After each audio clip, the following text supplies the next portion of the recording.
मेरे प्यारे देशवासियों, नमस्कार। कोरोना की दूसरी वेव और दूसरी वेव से हम भारतवासियों की लड़ाई जारी है। दुनिया के अनेक भारत भी इस लड़ाई के दौरान बहुत बड़ी पीड़ा से गुजरा है। हम में से कई लोगों ने अपने परिजनों को, अपने परिचितों को खोया है। ऐसे सभी परिवारों के साथ मेरी पूरी संवेदनाएं हैं। साथियों, बीते 100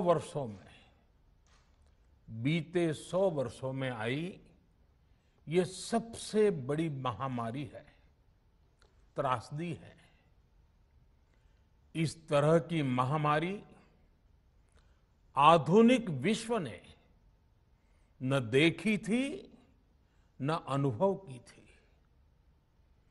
इतनी बड़ी वैश्विक महामारी से हमारा देश कई मोर्चों पर एक साथ लड़ा है। कोविड अस्पताल बनाने से लेकर आईसीयू बेड्स की संख्या बढ़ानी हो, भारत में वेंटिलेटर बनाने से लेकर टेस्टिंग लैब्स का एक बहुत बड़ा नेटवर्क तैयार करना हो, कोविड से लड़ने के लिए बीते 1.25 साल में ही देश में एक नया हेल्थ इंफ्रास्ट्रक्चर तैयार किया गया है। सेकंड वेव के दौरान अप्रैल और मई के महीने में भारत में मेडिकल ऑक्सीजन की डिमांड अकल्पनीय रूप से बढ़ गई थी। भारत के इतिहास में कभी भी इतनी मात्रा में मेडिकल ऑक्सीजन की जरूरत कभी भी महसूस नहीं की गई। इस जरूरत को पूरा करने के लिए युद्ध स्तर पर काम किया गया। सरकार के सभी तंत्र लगे। ऑक्सीजन रेल चलाई गई, एयरफोर्स के विमानों को लगाया गया, नौसेना को लगाया गया। बहुत ही कम समय में लिक्विड मेडिकल ऑक्सीजन के प्रोडक्शन में 10 गुना से ज्यादा बढ़ाया गया। दुनिया के हर कोने से, जहां कहीं से भी जो कुछ भी उपलब्ध हो सकता था, उसको प्राप्त करने का भरसक प्रयास किया गया, लाया गया। इसी तरह जरूरी दवाओं के प्रोडक्शन को कई गुना बढ़ाया गया। विदेशों में जहां भी दवाइयां उपलब्ध हो, वहां से उन्हें लाने में कोई कोर कसर बाकी नहीं छोड़ी गई। साथियों, कोरोना जैसे अदृश्य और रूप बदलने वाले दुश्मन के खिलाफ लड़ाई में सबसे प्रभावी हथियार कोविड प्रोटोकॉल है। मास्क, 2 गज की दूरी और बाकी सारी सावधानियां, उसका पालन ही है।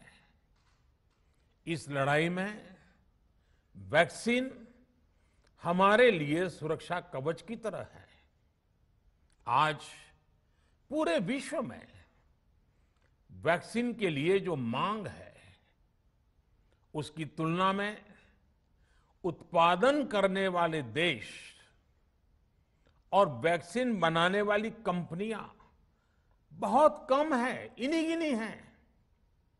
कल्पना करिए कि अभी हमारे पास भारत में बनी वैक्सीन नहीं होती तो आज भारत जैसे विशाल देश में क्या होता। आप पिछले 50-60 साल का इतिहास देखेंगे तो पता चलेगा कि भारत को विदेशों से वैक्सीन प्राप्त करने में दशकों लग जाते थे। विदेशों में वैक्सीन का काम पूरा हो जाता था, तब भी हमारे देश में वैक्सीनेशन का काम शुरू भी नहीं हो पाता था। पोलियो की वैक्सीन हो, स्मॉल पॉक्स, जहां गांव में हम इसको चेचक कहते हैं, चेचक की वैक्सीन हो, हेपेटाइटिस बी की वैक्सीन हो, इनके लिए देशवासियों ने दशकों तक इंतजार किया था। जब 2014 में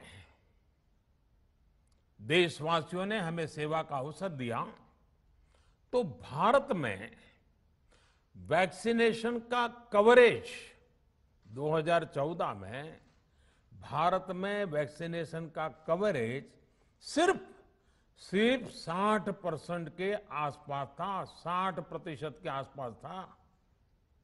और हमारी दृष्टि में ये बहुत चिंता की बात थी। जिस रफ्तार से भारत का टीकाकरण कार्यक्रम चल रहा था, उस रफ्तार से देश को 100% टीकाकरण कवरेज का लक्ष्य हासिल करने में करीब करीब 40 साल लग जाते हैं।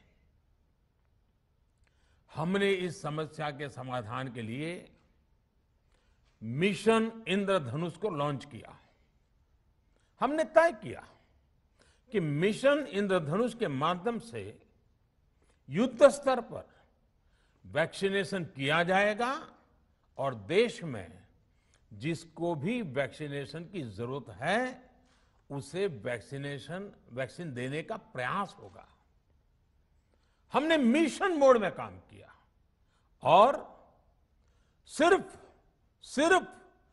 5-6 साल में ही वैक्सीनेशन कवरेज 60% से बढ़कर 90% से भी ज्यादा हो गई। 60 से 90, यानी हमने वैक्सीनेशन की स्पीड भी बढ़ाई और दायरा भी बढ़ाया। हमने बच्चों को कई जानलेवा बीमारियों से बचाने के लिए कई नए टीकों का भी भारत के टीकाकरण अभियान का हिस्सा बना दिया। हमने इसलिए किया क्योंकि हमें हमारे देश के बच्चों की चिंता थी, गरीब की चिंता थी, गरीब के उन बच्चों की चिंता थी जिन्हें कभी टीका लग ही नहीं पाता था। हम 100% टीकाकरण कवरेज की तरफ बढ़ रहे थे कि कोरोना वायरस ने हमें घेर लिया। देश ही नहीं, दुनिया के सामने फिर पुरानी आशंकाएं घिरने लगी कि अब भारत कैसे इतनी बड़ी आबादी को बचा पाएगा। लेकिन साथियों, जब नीयत साफ होती है, नीति स्पष्ट होती है, निरंतर परिश्रम होता है, तो नतीजे भी मिलते हैं। हर आशंका को दरकिनार करके भारत ने 1 साल के भीतर ही एक नहीं बल्कि 2 made in India vaccine launch कर दी। हमारे देश ने, देश के वैज्ञानिकों ने ये दिखा दिया कि भारत बड़े बड़े देशों से पीछे नहीं है। आज जब मैं आपसे बात कर रहा हूं तो देश में 23 करोड़ से ज्यादा वैक्सीन की डोज दी जा चुकी है। 23 करोड़। साथियों, हमारे यहां कहा जाता है, विश्वासेन सिद्धिः, विश्वासेन सिद्धिः, अर्थात हमारे प्रयासों में हमें सफलता तब मिलती है जब हमें स्वयं पर विश्वास होता है। हमें पूरा विश्वास था कि हमारे वैज्ञानिक बहुत ही कम समय में वैक्सीन बनाने में सफलता हासिल कर लेंगे। इसी विश्वास के चलते जब हमारे वैज्ञानिक अपना रिसर्च वर्क कर ही रहे थे, तभी हमने लॉजिस्टिक्स और दूसरी तैयारियां शुरू कर दी थी। आप सब भली भांति जानते हैं कि पिछले साल यानी 1 साल पहले, पिछले साल अप्रैल में जब कोरोना के कुछ ही हजार केस थे, उसी समय वैक्सीन टास्क फोर्स का गठन कर दिया गया था। भारत के लिए वैक्सीन बनाने वाली कंपनियों को सरकार ने हर तरह से सपोर्ट किया। वैक्सीन निर्माताओं को क्लिनिकल ट्रायल में मदद की गई, रिसर्च और डेवलपमेंट के लिए जरूरी फंड दिया गया। हर स्तर पर सरकार उनके साथ कंधे से कंधा मिलाकर चली। आत्मनिर्भर भारत पैकेज के तहत मिशन कोविड सुरक्षा के माध्यम से भी उन्हें हजारों करोड़ रुपए उपलब्ध कराए गए। पिछले काफी समय से देश लगातार जो प्रयास और परिश्रम कर रहा है, उससे आने वाले दिनों में वैक्सीन की सप्लाई और भी ज्यादा बढ़ने वाली है। आज देश में 7 कंपनियां विभिन्न प्रकार की वैक्सीन का प्रोडक्शन कर रही है। 3 और वैक्सीन का ट्रायल भी एडवांस स्टेज पे चल रहा है। वैक्सीन की उपलब्धता बढ़ाने के लिए दूसरे देशों की कंपनियों से भी वैक्सीन खरीदने की प्रक्रिया को तेज किया गया है। इधर हाल के दिनों में कुछ एक्सपर्ट्स द्वारा हमारे बच्चों को लेकर भी चिंता जताई गई है। इस दिशा में भी 2 वैक्सीन का ट्रायल तेजी से चल रहा है। इसके अलावा अभी देश में एक नेजल वैक्सीन पर भी रिसर्च जारी है। इसे सिरिंज से न देकर नाक में स्प्रे किया जाएगा। देश को अगर निकट भविष्य में इस वैक्सीन पर सफलता मिलती है, तो इससे भारत के वैक्सीन अभियान में और ज्यादा तेजी आएगी। साथियों, इतने कम समय में वैक्सीन बनाना अपने आप में पूरी मानवता के लिए बहुत बड़ी उपलब्धि है, लेकिन इसकी अपनी सीमाएं भी हैं।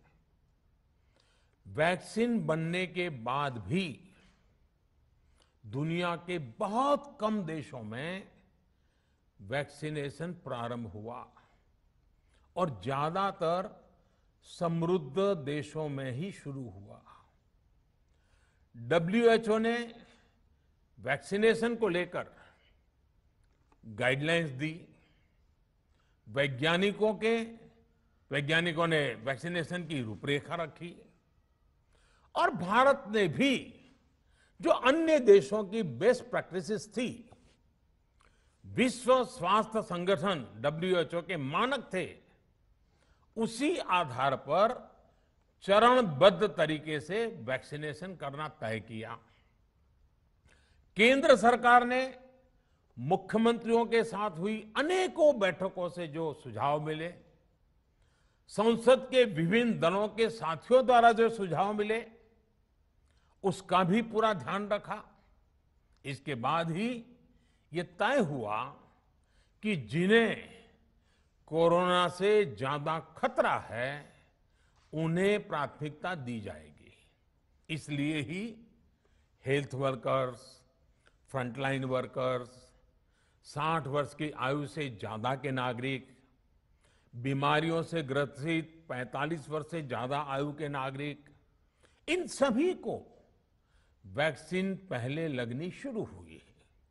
आप कल्पना कर सकते हैं कि अगर कोरोना की दूसरी वेव से पहले हमारे फ्रंटलाइन वर्कर्स को वैक्सीन नहीं लगी होती तो क्या होता। सोचिए, हमारे डॉक्टर्स, नर्सिंग स्टाफ को वैक्सीन ना लगी तो क्या होता। अस्पतालों में सफाई करने वाले हमारे भाई बहनों को, एम्बुलेंस के हमारे ड्राइवर्स भाई बहनों को वैक्सीन ना लगी होती तो क्या होता। ज्यादा से ज्यादा हेल्थ वर्कर्स को वैक्सीनेशन होने की वजह से ही वो निश्चिंत होकर दूसरों की सेवा में लग पाए, लाखों देशवासियों का जीवन बचा पाए। लेकिन देश में कम होते कोरोना के मामलों के बीच केंद्र सरकार के सामने अलग अलग सुझाव भी आने लगे, भिन्न भिन्न मांगे होने लगी। पूछा जाने लगा, सब कुछ भारत सरकार ही क्यों तय कर रही है? राज्य सरकारों को छूट क्यों नहीं दी जा रही है? राज्य सरकारों को लॉकडाउन की छूट क्यों नहीं मिल रही है? One size does not fit all जैसी बातें भी कही गई। दलील ये दी गई कि संविधान में चूंकि हेल्थ, आरोग्य प्रमुख रूप से राज्य का विषय है, इसलिए अच्छा है कि सब राज्य ही करें। इसलिए इस दिशा में एक शुरुआत की गई। भारत सरकार ने एक बृहद गाइडलाइन बनाकर राज्यों को दी ताकि राज्य अपनी आवश्यकता और सुविधा के अनुसार काम कर सके। स्थानीय स्तर पर कोरोना कर्फ्यू लगाना हो, माइक्रो कंटेनमेंट जोन बनाना हो, इलाज से जुड़ी व्यवस्थाएं हो, भारत सरकार ने राज्यों की इन मांगों को स्वीकार किया। साथियों, इस साल 16 जनवरी से शुरू होकर अप्रैल महीने के अंत तक भारत का वैक्सीनेशन कार्यक्रम मुख्यतः केंद्र सरकार की देखरेख में ही चला। सभी को मुफ्त वैक्सीन लगाने के मार्ग पर देश आगे बढ़ रहा था। देश के नागरिक भी अनुशासन का पालन करते हुए अपनी बारी आने पर वैक्सीन लगवा रहे थे। इस बीच कई राज्य सरकारों ने फिर कहा कि वैक्सीन का काम डिसेंट्रलाइज किया जाए और राज्यों पर छोड़ दिया जाए। तरह तरह के स्वर उठे, जैसे कि वैक्सीनेशन के लिए एज ग्रुप क्यों बनाए गए। दूसरी तरफ किसी ने कहा कि उम्र की सीमा आखिर केंद्र सरकार ही क्यों तय करे। कुछ आवाजें तो ऐसी भी उठी कि बुजुर्गों का वैक्सीनेशन पहले क्यों हो रहा है। भांति भांति के दबाव भी बनाए गए। देश के मीडिया के एक वर्ग ने इसे कैंपेन के रूप में भी चलाया। साथियों, काफी चिंतन मनन के बाद इस बात पर सहमति बनी कि राज्य सरकारें अपनी तरफ से भी प्रयास करना चाहती हैं, तो भारत सरकार को क्यों इतराज हो और भारत सरकार इतराज क्यों करे। राज्यों की इस मांग को देखते हुए, उनके आग्रह को ध्यान में रखते हुए 16 जनवरी से जो व्यवस्था चली आ रही थी, उसमें प्रयोग के तौर पर एक बदलाव किया गया। हमने सोचा कि राज्य ये मांग कर रहे हैं, उनका उत्साह है, तो चलो भाई 25% का काम उन्हीं को सुपुर्द कर दिया जाए, उन्हीं को दे दिया जाए। स्वाभाविक है 1 मई से राज्यों को 25% काम उनके हवाले कर दिया गया। उसे पूरा करने के लिए उन्होंने अपने अपने तरीके से प्रयास भी किए। इतने बड़े काम में किस तरह की कठिनाइयां आती हैं, ये भी उनके ध्यान में आने लगा। उनको पता चला पूरी दुनिया में वैक्सीन की क्या स्थिति है, इसकी सच्चाई से भी राज्य परिचित हुए। और हमने देखा, एक तरफ मई में सेकेंड वेव, दूसरी तरफ वैक्सीन के लिए लोगों का बढ़ता रुझान, और तीसरी तरफ राज्य सरकारों की कठिनाइयां। मई में 2 सप्ताह बीतते बीतते कुछ राज्य खुले मन से ये कहने लगे कि पहले वाली व्यवस्था ही अच्छी थी। धीरे धीरे इसमें कई राज्य सरकारें जुड़ती चली गई। वैक्सीन का काम राज्यों पर छोड़ा जाए, जो इसकी वकालत कर रहे थे उनके विचार भी बदलने लगे। एक अच्छी बात रही कि समय रहते राज्य पुनर्विचार की मांग के साथ फिर आगे आए। राज्यों की इस मांग पर हमने भी सोचा कि देशवासियों को तकलीफ ना हो, सुचारू रूप से उनका वैक्सीनेशन हो। इसके लिए 1 मई के पहले वाली, यानी 1 मई के पहले 16 जनवरी से अप्रैल अंत तक जो व्यवस्था थी, पहले वाली पुरानी व्यवस्था को फिर से लागू किया जाए। साथियों, आज ये निर्णय लिया गया है कि राज्यों के पास वैक्सीनेशन से जुड़ा जो 25% काम था, उसकी जिम्मेदारी भी भारत सरकार उठाएगी। ये व्यवस्था आने वाले 2 सप्ताह में लागू की जाएगी। इन 2 सप्ताह में केंद्र और राज्य सरकारें मिलकर नई गाइडलाइंस के अनुसार आवश्यक तैयारी कर लेंगी। संयोग है कि 2 सप्ताह बाद 21 जून को ही अंतर्राष्ट्रीय योग दिवस भी है। 21 जून सोमवार से देश के हर राज्य में 18 वर्ष से ऊपर की उम्र के सभी नागरिकों के लिए भारत सरकार राज्यों को मुफ्त वैक्सीन मुहैया कराएगी। वैक्सीन निर्माताओं से कुल वैक्सीन उत्पादन का 75% हिस्सा भारत सरकार खुद ही खरीदकर राज्य सरकारों को मुफ्त देगी।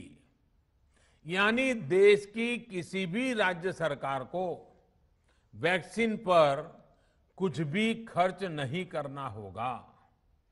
अब तक देश के करोड़ों लोगों को मुफ्त वैक्सीन मिली है। अब 18 वर्ष की आयु के लोग भी इसमें जुड़ जाएंगे।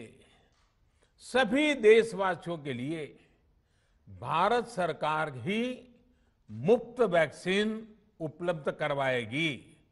गरीब हो, निम्न मध्यम वर्ग हो, मध्यम वर्ग हो या फिर उच्च वर्ग, भारत सरकार के अभियान में मुफ्त वैक्सीन ही लगाई जाएगी।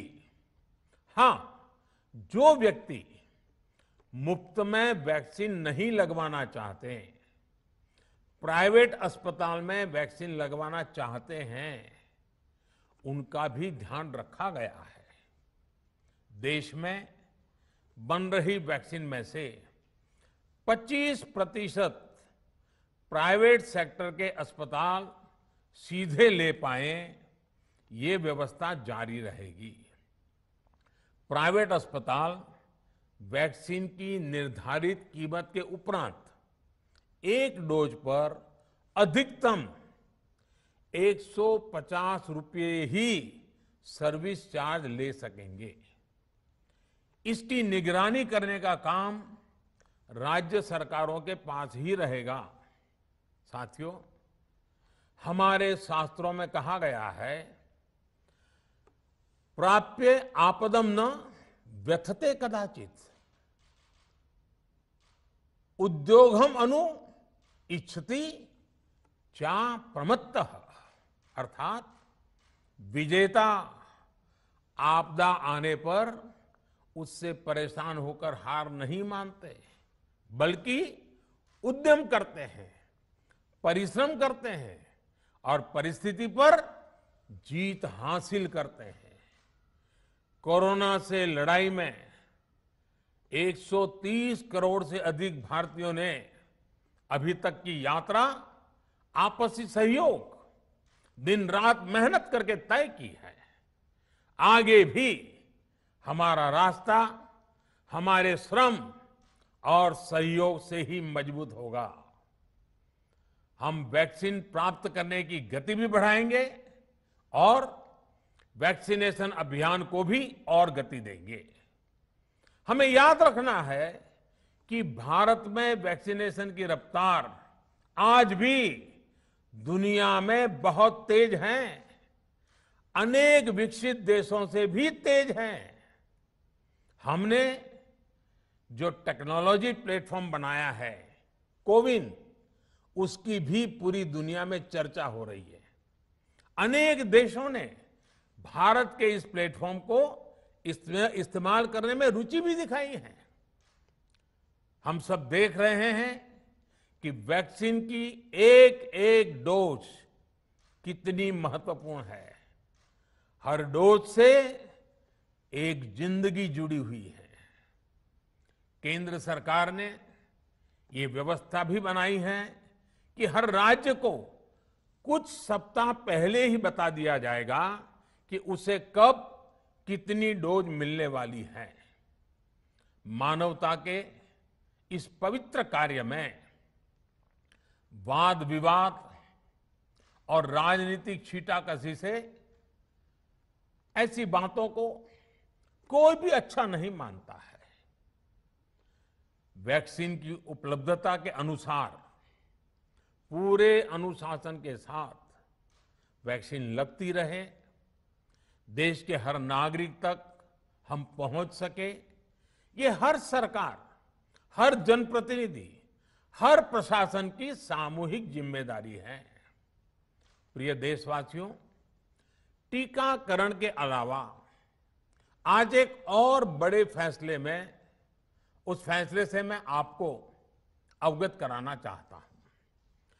पिछले वर्ष जब कोरोना के कारण लॉकडाउन लगाना पड़ा था, तो प्रधानमंत्री गरीब कल्याण अन्न योजना के तहत 8 महीने तक 80 करोड़ से अधिक देशवासियों को मुफ्त राशन की व्यवस्था हमारे देश ने की थी।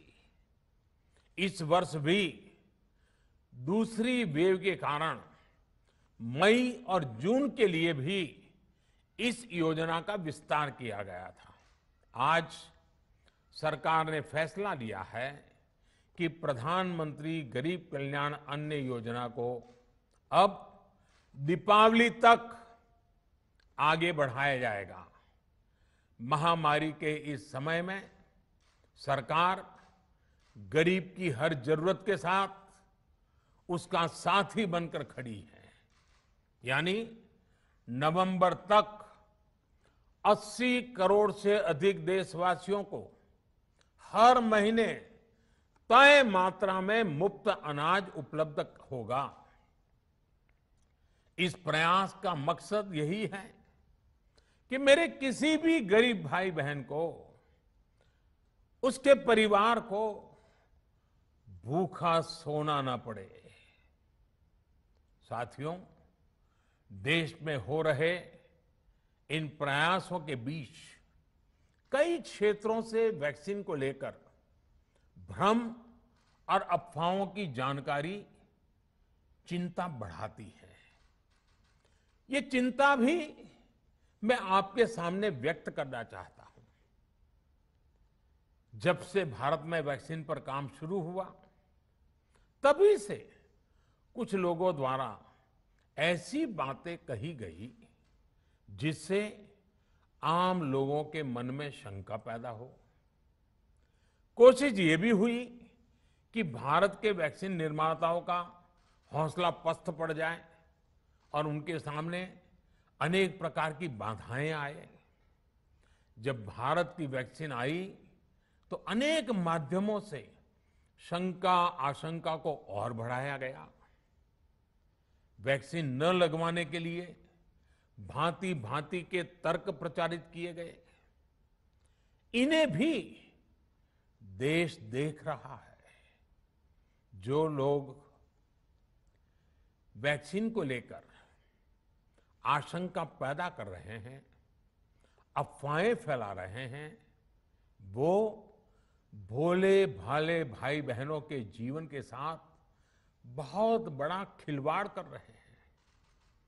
ऐसी अफवाहों से सतर्क रहने की जरूरत है। मैं भी आप सबसे, समाज के प्रबुद्ध लोगों से, युवाओं से अनुरोध करता हूं कि आप भी वैक्सीन को लेकर जागरूकता बढ़ाने में सहयोग करें। अभी कई जगहों पर कोरोना कर्फ्यू में ढील दी जा रही है, लेकिन इसका मतलब ये नहीं कि हमारे बीच से कोरोना चला गया है। हमें सावधान भी रहना है और कोरोना से बचाव के नियमों का भी सख्ती से पालन करते रहना है।